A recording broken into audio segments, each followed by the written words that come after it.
ইট পাথরের শহর জুড়ে মাটির কোনো মানুষ নাই, কোথায় গেলে পাবো বলো কাদা মাটির মানুষ ভাই। ইট পাথরের শহর জুড়ে মাটির কোনো মানুষ নাই, কোথায় গেলে পাবো বলো কাদা মাটির মানুষ ভাই। আকাশ চুম্বি দালান কোঠা এই শহরে ভরা, মানুষ গলি হৃদয় যেন পাথর দিয়ে গড়া, হায়রে পাথর দিয়ে গড়া। আকাশ চুম্বি দালান কোঠা এই শহরে ভরা, মানুষ গলি হৃদয় যেন পাথর দিয়ে গড়া, হায়রে পাথর দিয়ে গড়া।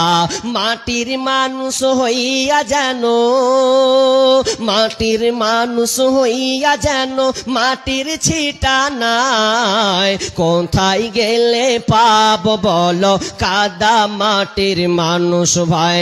কোথায় গেলে পাবো বলো কাদা মাটির মানুষ ভাই। ইট পাথরের দালান গুলি যেমন করে গাথা, মানুষ গুলির মনটা যেন মিলে গেছে সেথা, হায়রে মিলে গেছে সেথা। ইট পাথরের দালান গুলি যেমন করে গাথা, মানুষ গুলির মনটা যেন মিলে গেছে সেথা, হায়রে মিলে গেছে সেথা। মাটির মানুষ হইয়া যেন মাটির ছিটা নাই, কোথায় গেলে পাবো বলো কাদা মাটির মানুষ ভাই। কোথায় গেলে পাবো বলো কাদা মাটির মানুষ ভাই। ইট পাথরের শহর জুড়ে মাটির কোনো মানুষ নাই, কোথায় গেলে পাবো বলো কাদা মাটির মানুষ ভাই। মানুষের অভাব, আপনি প্রকৃত মানুষ তো খুঁজে পাচ্ছেন না, তো ধার দিয়ে আপনি ইনসাফ কি পাবেন? বন্ধুরে, সমাজটা এমন হয়ে গেছে কেউ কাউকে বিশ্বাস করতে পারে না, তার কারণ আমানতদারিতা উঠে গেছে। বিশ্বনবী বলছেন লা ঈমানা লিমান লা আমানাতাহ, যার আমানতদার নাই, যার ঈমান নাই, যার ঈমান নাই তার আমানতদারিতা নাই। ওয়ালা দীনা লিমান লা আহাদা লাহ, বিশ্বনবী বললেন এবং যার দিন নাই তার ওয়াদা আপনার কিনা আহাদালাহ, অর্থাৎ যে ওয়াদা ভঙ্গ করে তার মধ্যে কোনো দিন নাই। শুধু তাই নাই, বিশ্বনবী এটাও বলেছেন যারা আমানতের আপনার কিনা রক্ষা করবে না, আমানতের খেয়ানতি করবে, যারা আমানতদার ব্যক্তি হবে, কিয়ামতের দিন তাদেরকে উঠানো হবে।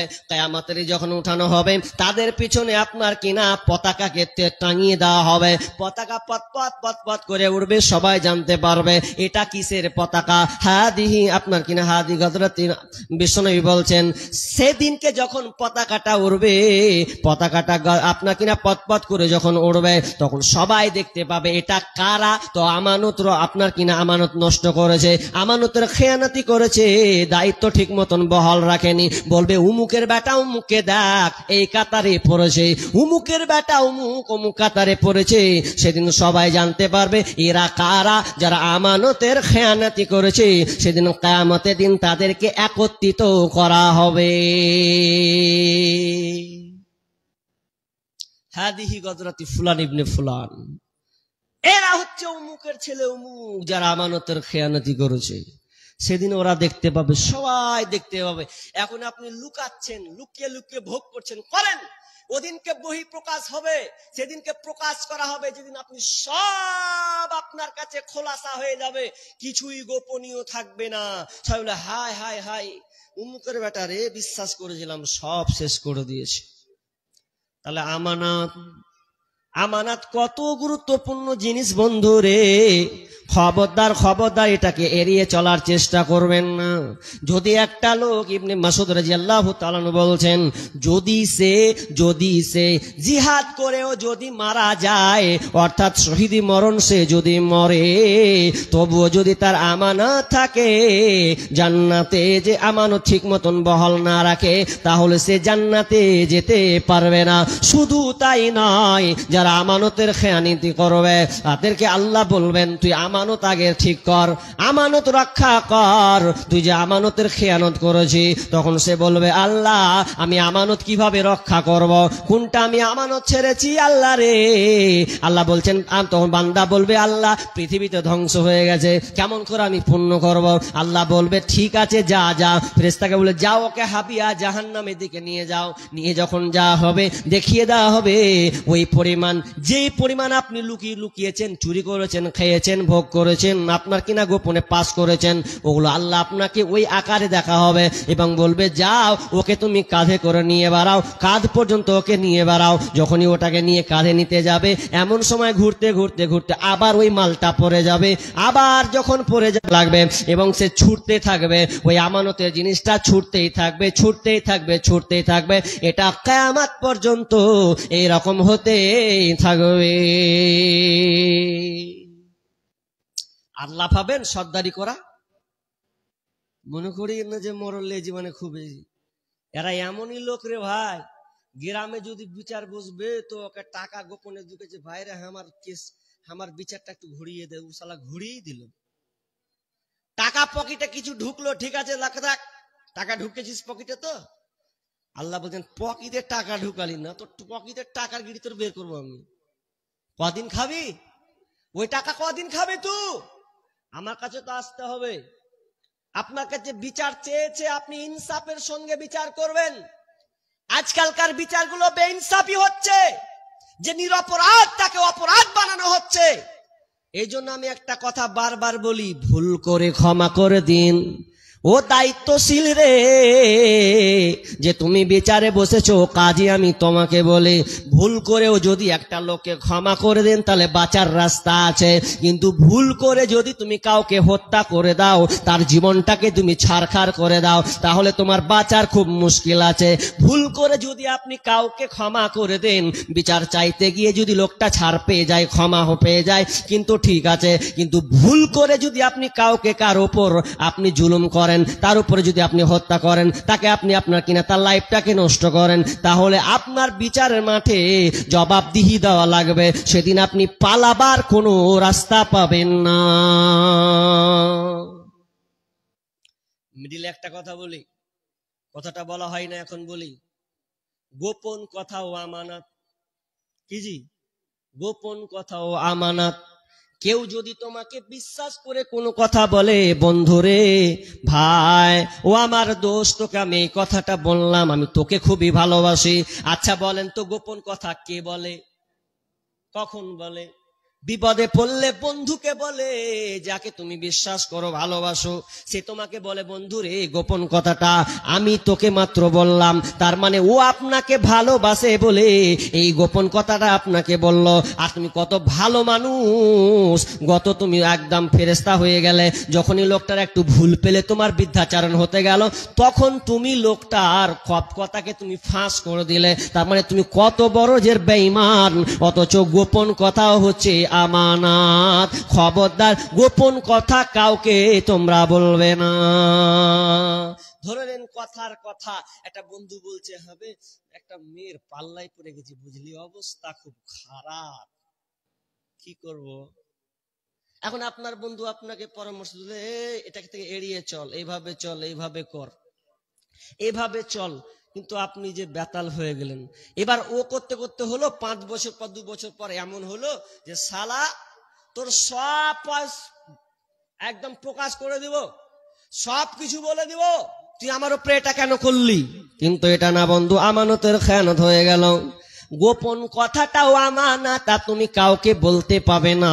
যতই তোমার বিপদ আসুক না কেন ওটা তুমি গোপনে রেখে দেবে।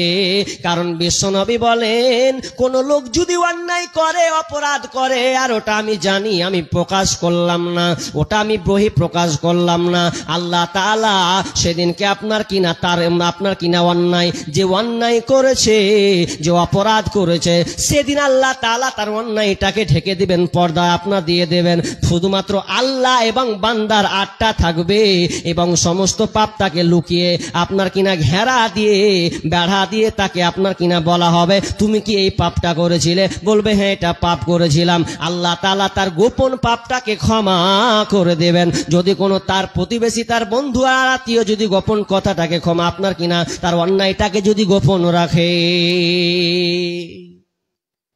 আমরাই 12টা বাজিয়ে দিছি, কারো গোপন কথা আপনি জানেন অন্যায় বলে বেড়েছেন, খ্যাপা আপনি। আরে আপনিও তো মানুষ, আপনিও তো অন্যায় করেন।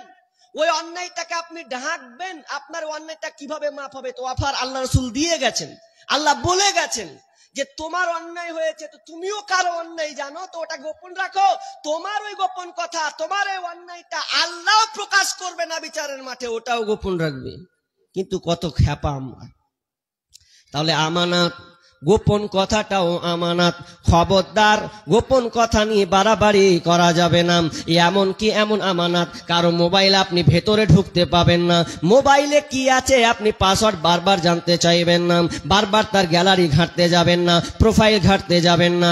আপনি পারমিশন নেবেন, এরপরে আপনি করবেন, তার আগে এটা করা ঠিক নয়। তার মানে এটাও আমানতের খেয়ানত। এবার চলেন, আল্লাহ তাআলা বলছেন, ওয়ালামু আন্নামা আমওয়ালুকুম ওয়া আওলাদুকুম ফিতনা ওয়া আন্নাল্লাহা ইনদাহু আজরুন আযীম। এবার আল্লাহ তাআলা বলছেন, এটাও তোমরা জেনে নাও, এটাও তোমরা ভালো করে জেনে রাখো, তোমাদের সন্তান সন্ততি মাল, এটা হচ্ছে তোমাদের জন্য আমানত।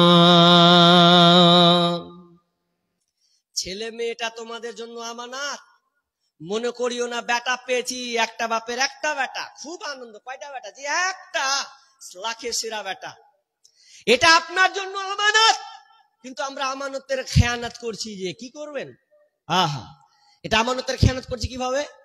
আপনার সন্তানকে আপনি নামাজে শিক্ষা দেন না। বিষ্ণু বলছেন, মুরু আওলাদাকুম বিসসালাহ ওয়া হুম আবনাউ সাবঈ সিনিনা। বিষ্ণু বলছেন, তোমার সন্তানের বয়স 7 বছর হয়েছে, ওকে তুমি তাগিদ দাও নামাজের। এটা আপনার দায়িত্ব। তার মানে দায়িত্ব বহন না করলে আমানতের খেয়ানত। এটা আপনাকে দায়িত্ব বহাল রাখতে হবে। তারপরে বিষ্ণু বলছেন, যদি ওই সন্তানটা নামাজ না পড়ে 7 বছর, তাহলে তুমি কি করো? 10 বছর যখন হয়ে গেছে, তাহলে তুমি প্রহার করতে পারো, তাহলে তাকে তুমি মারো, তাহলে তাকে তুমি প্রহার করো। কিন্তু আজকাল মুসলমান নামাজ না পড়ুক লাঠি চলে না, কিন্তু যদি স্কুল একবার কামাই যায়, টিউশন যদি একবার গাফলতি হয়, কেন তুই স্কুল গেলি না? টাকাটা আমাকে মাসে মাসে লাগে, মজা লেগেছে। সন্তানকে আপনি এতটা মারেন, দাগ পর্যন্ত বসিয়ে দেন। অথচ আপনার প্রথম দায়িত্ব আল্লাহ রাসূল যেটা দিয়েছেন, তোমার সন্তানকে আগে তুমি সালাতের ট্রেনিং দাও। ওটা থেকে আমরা বখিলাতি করছি। এই জন্য আজকাল বাপ মা টুকরে টুকরে কাঁদে। আর যেটা ফেসবুক দেখছিলাম, বাপ মায়ের কথা শুনে আশ্চর্য হয়ে গেলাম। কি আশ্চর্য? খুব আশ্চর্য হয়ে গেলাম কথাটা শুনে। এমন আশ্চর্য হলাম, একটা বাপ সকালে রেস্কা চালায়, কখনো কেলা বিক্রি করে, কখনো আপনার কি নাম এ কুলিগিরি করে। সেই বাপ সন্তানকে একটা ডাক্তার বানাবে, এই জন্য তার কতটার পরিশ্রম সে চেষ্টা করছে। প্রথমে সে গেল আপনার কলা বিক্রি। একজন বলছেন, ভাই এত কেন আপনি দিন রাত একটু ঘুমান না? বলছে, আমার সন্তান মাধ্যমিকে একদম A+ পয়েন্ট চলে গেছে, আমি চাই উচ্চ মাধ্যমিক তার রেজাল্টটা আরো ভালো হোক। আমার একটা আকাঙ্ক্ষা আছে, আমার সন্তান হবে কি MBBS একটা ডাক্তার বানাবো। খুব পরিশ্রম করে যায়, 12 পাস হলো, খুব পরিশ্রম করে যায়। করতে করতে করতে করতে করতে করতে এবার কিছু লোক একটা লোকের আশ্রয় নিয়ে বলছেন, ভাই আমাকে হেল্প করেন, আমার সন্তানকে আমি MBBS ডাক্তার বানাতে চাই। এবার লোকটা কিছু হেল্প করলো, কিছু টাকা দিল, টাকার পরে এবার 2-1 বছর পর 5 বছর পর ছেলে যখন এমবিবিএস ডাক্তার হয়ে গেছে, অলরেডি চাকরি করছে, কাজ করছে, এমন সময় একটা এই বাপকে দেখছে মন খারাপ করে বসে আছে। অথচ যেদিন চাকরি পায় সেদিনকে মিষ্টি নিয়ে এক আনন্দ, এত তার হাসি, এত তার উল্লাস, মনে হচ্ছে সে নিজে কোনো চাকরি পেয়েছে, কিন্তু নিজে না, তার সন্তান আপনার কিনা মেডিকেলে চান্স পেয়েছে, ডাক্তার আপনার কিনা ডিগ্রি অর্জন করেছে। এখন বাপের কত আনন্দ। 2-1 বছর পর সেই বাপকে দেখছে, আহারে মনটা নীরবতা পালন করে আছে, কারণ এই বাপটা আমানতের খেয়ানত করেছে।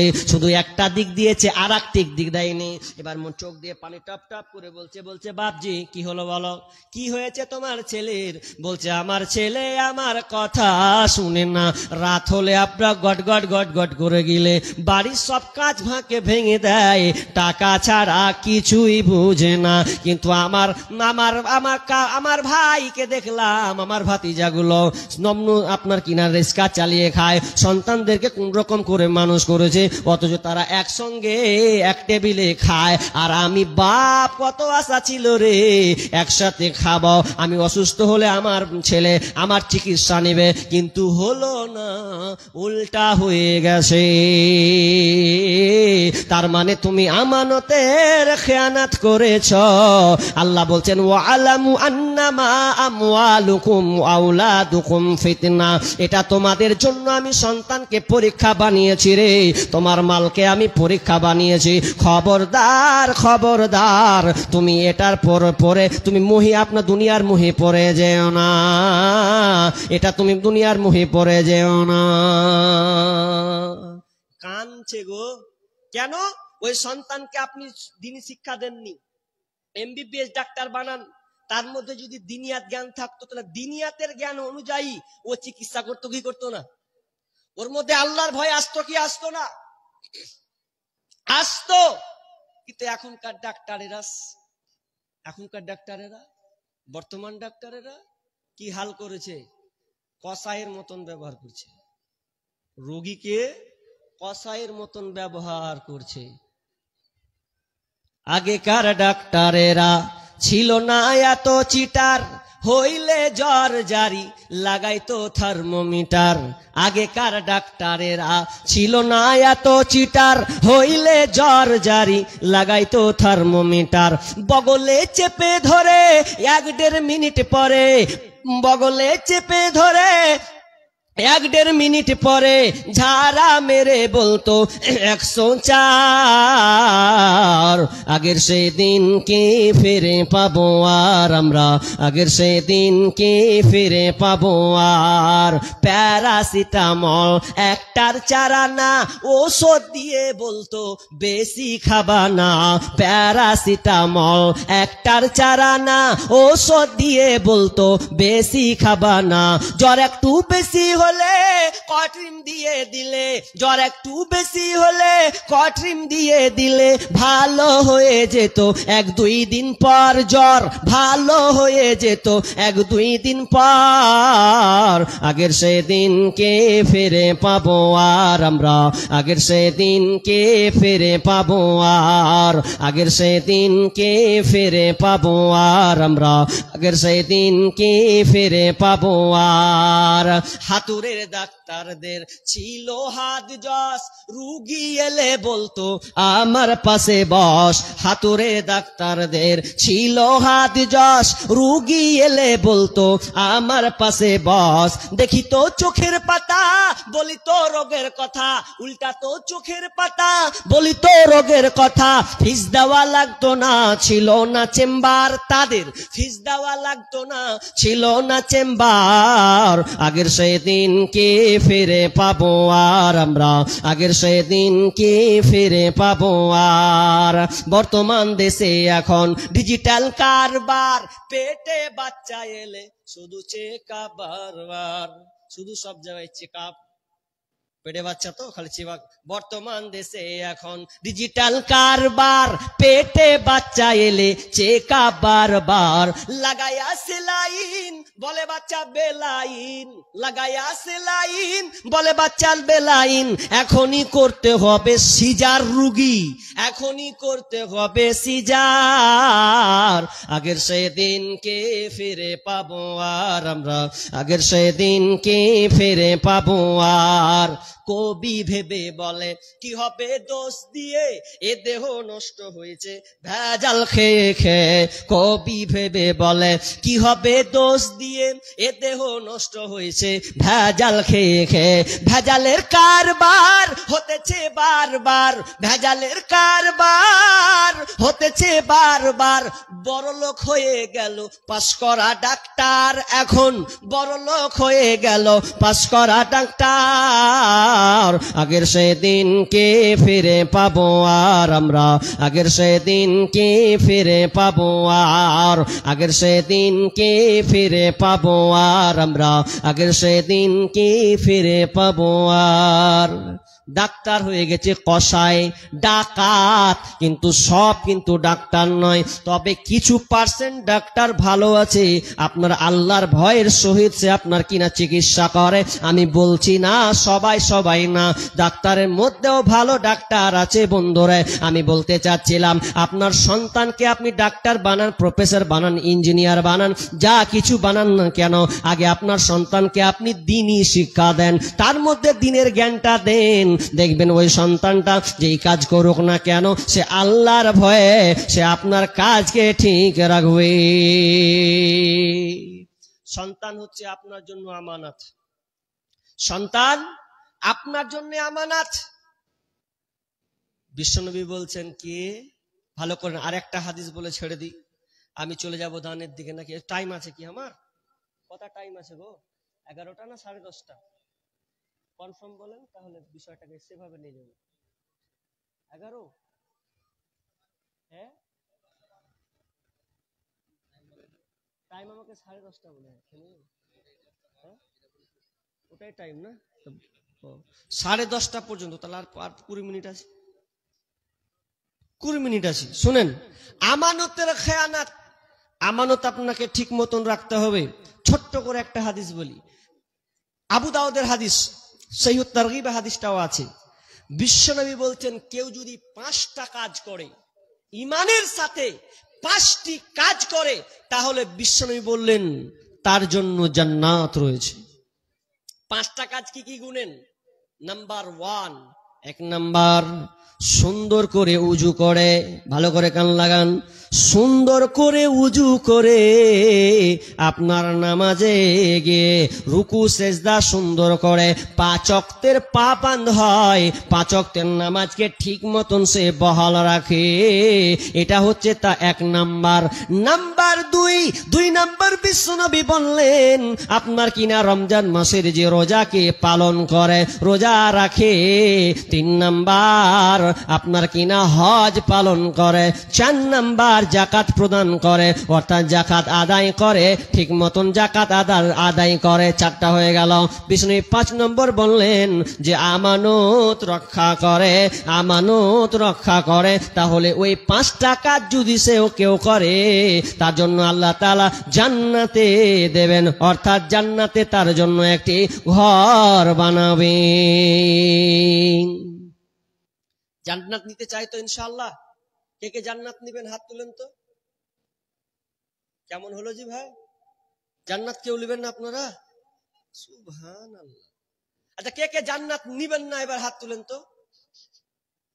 একজন হাত তুলে আছে, তাহলে দুধ গেজে হাই হবে, বুঝতে পারে না।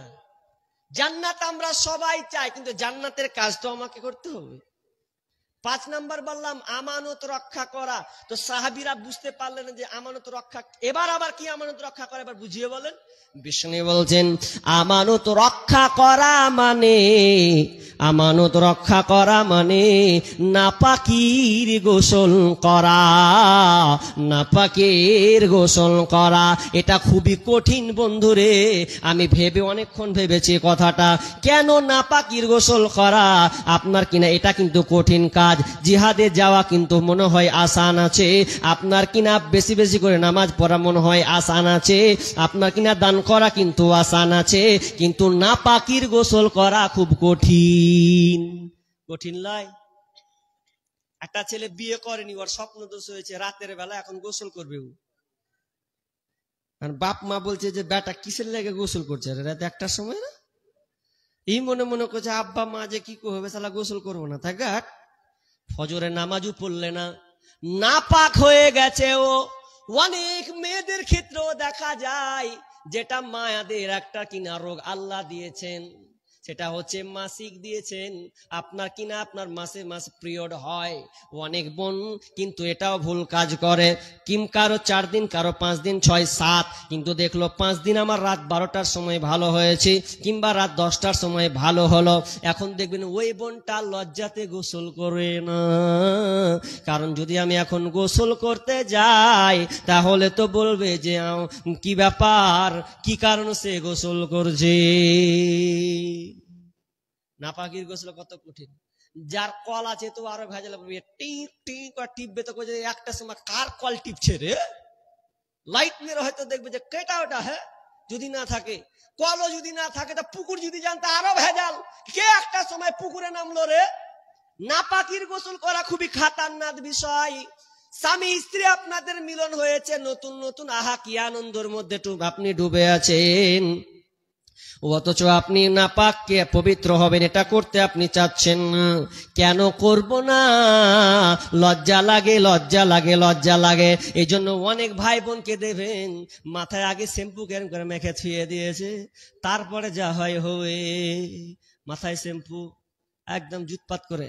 অনেকে আবার দেখবেন লজ্জাতে বাথরুম গিয়ে আগে বাম্পার করেও সেটিং করলিছে, তারপর যাই হয় হবে। তার মানে এতটা ভয় করছে ও, কিন্তু বিষ্ণু বলছে নাপাকির গোসল করা, এটা যখন সে দায়িত্বের সঙ্গে পালন করবে তার জন্য জান্নাত জান্নাত জান্নাত জান্নাতে ঘর আছে। কিন্তু বন্ধুরে আজকে এতটা লজ্জা।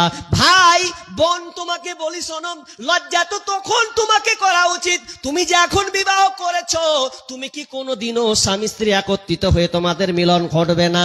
তোমাকে লোক কি ভাববে? তোমাকে কি তোমাদেরকে ফেরেশতা ভাববে? না না না, খবরদার এটা মাইন্ড তুমি নিও না। এটা স্বামী স্ত্রী মিলন হবে, স্বামী স্ত্রীর সঙ্গে আপনার কিনা প্রজনন আসবে, এটাই স্বাভাবিক। কিন্তু অনেক বোনকে দেখা যায় ওকে কোনোদিন গোসল করতে দেখলাম না, 7 মাস 9 মাস হয়ে গেছে, পেটে বাচ্চা দিয়েছে, ওকে খুঁজে পাওয়াই গেল না কোনোদিন। আমার গ্রামেরই গল্প, ওকে কোনোদিন গোসল করতে দেখলাম না। তার মানে ও তো নামাজ পড়ে না ঠিক মতন, গোসল ফরজ গোসলটাও পর্যন্ত করে না। কেন? লজ্জা লাগে। এটা লজ্জার বিষয়? লজ্জার বিষয় নয়। বিশ্বনবী কি করতেন? নাপাক হলে নাফাকলি করতেন। মা আয়েশা নিজে করিলেন বর্ণনা, কি আনন্দ নবীর সাথে নাই তার তুলনা। মধুর জবানে ডাকেন রাতের মাঝেতে, মধুর জবানে ডাকেন রাতের মাঝেতে, উঠো গোসল করিব মোরা একসাথে। গোসল আপনার বালতি নিয়ে এসে মোদের মাঝেতে রাখিতাম, পানি নিয়ে মোরা গোসলি করিতাম। কভু কেড়ে নিতেন পাত্র মোর হাত হতে, নবীজি ঢালিতেন নিজের মাথাতে, কভু ঢেনে কেড়ে নিতাম আমি নবীর হাত হতে, ঢালিতাম আমি নিজের মাথাতে। কি যে আনন্দ নবীর সাথে নাই তার তুলনা, গোসল করিতে মোদের কত ছিল যে আপনার, গোসল করিতে মোরা কত শান্তি যে পেতাম। তার মানে মা আয়েশা বলছেন আমরা উঠে যেতাম, নাপাক যখন হয়ে যেতাম রাত 12টা কি 1টা কি 2টা কি, বিশ্বনবী আদরের সঙ্গে বিবিদেরকে ডাকতেন, আমাকে ডাকতেন, আয়েশা ওঠো ওঠো আমরা ফরজ গোসলটা করেনি। এটা কোনো শরমের কথা নয়, এটা কোনো লজ্জার কথা নয়।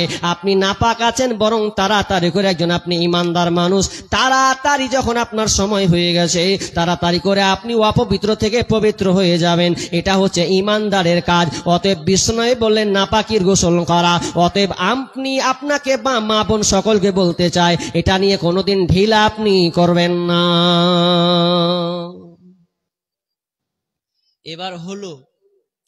এবার শেষ কথা বলি একটা। আপনাদের এইদিকে একটা কথা শুনলাম, কি জানেন? বলবেন হ্যাঁ কি না, ভুল হতে পারে সঠিক হতে পারে। আপনার এইদিকে বেগুন চাষ হয়েছে? হ্যাঁ, ভালো হয়েছে না খারাপ হয়েছে? হ্যাঁ, খুব খারাপ। আর আমাদেরটা আরো উল্টা, অন্য কিছু। দুটাকে মিলাচ্ছি আমি একটা একটা করে, ভালো করে বুঝেন। বেগুন চাষ আপনাদের উত্তর দিনাজপুরে ভালো হয়নি তো আমাদেরকে বলছেন 90 টাকা কিলো, 80 টাকা, মাথায় খারাপ। যেখানে 40 টাকা 30 টাকা কিলো বেগুন, সেখানে দাম দর হচ্ছে 90 কিলো। আপনাদেরও ভেজাল, আমাদেরও ভেজাল, দুই দিকে ভেজাল শুরু হয়েছে। আর আমার আল্লাহ কি বলছেন ওটা কি আপনি গুরুত্ব রেখেছেন? আল্লাহ বলছেন, আল্লাহ বলছেন তোমরা কি করো, আমার আনফিকু তোমরা দান করো, মিন তাইয়্যিবাতি মা কাসাবতুম ওয়া মিম্মা আখরাজনা লাকুম, তোমরা দান করো, আমি তোমাদেরকে তোমাদের আপনি উৎপন্ন ফসল থেকে তোমরা আল্লাহর রাস্তায় দান করো, তোমাদের ইনকাম সোর্স থেকে তোমরা আল্লাহর রাস্তায় দান করো, এবং তোমাদের জমিন থেকে যা আমি উৎপন্ন করি, জমিন থেকে যেটা তোমাদেরকে দিই, ওটা ওখান থেকে তোমরা আল্লাহ রাস্তায় খরচ করো। শুধু তাই নাই, আল্লাহ সুবহানাহু বলছেন ওয়াল্লাযীনা ইয়াকনিজুনাদ যাহাবা ওয়াল ফিজ্জাতা ওয়া লা ইউনফিকুনাহা ফি সাবিলিল্লাহি ফাবাশশিরহুম বিআযাবিন আলীম। আল্লাহ বলছেন যারা সোনা এবং চাঁদিকে এক অর্থাৎ অর্থ উপার্জন করে জমা রেখে দেয়, অর্থাৎ অর্থ সম্পদ টাকা কড়ি ব্যালেন্স এগুলোকে জমা রেখে দেয়, আল্লাহ বলছেন তাদেরকে সুসংবাদ দাও, আযাবের সুসংবাদ, তাদেরকে কঠিন আযাবের সুসংবাদ তাদেরকে দিয়ে দাও।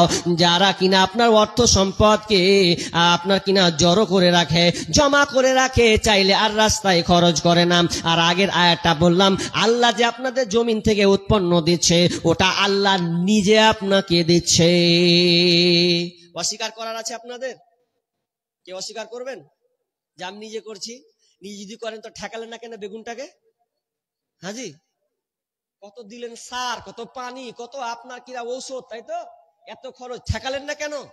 পারলেন না কেন? প্রত্যেক বছর তো পান, এখন কেন পেলেন না? কি ফল ছিল? আল্লাহ বলছেন পরীক্ষা পরীক্ষা, সব জমাচ্ছ। আর আমাদের মুর্শিদাবাদ সুতি থানা শামসেরগঞ্জ, দুই জায়গায় আমাদের বাড়ি।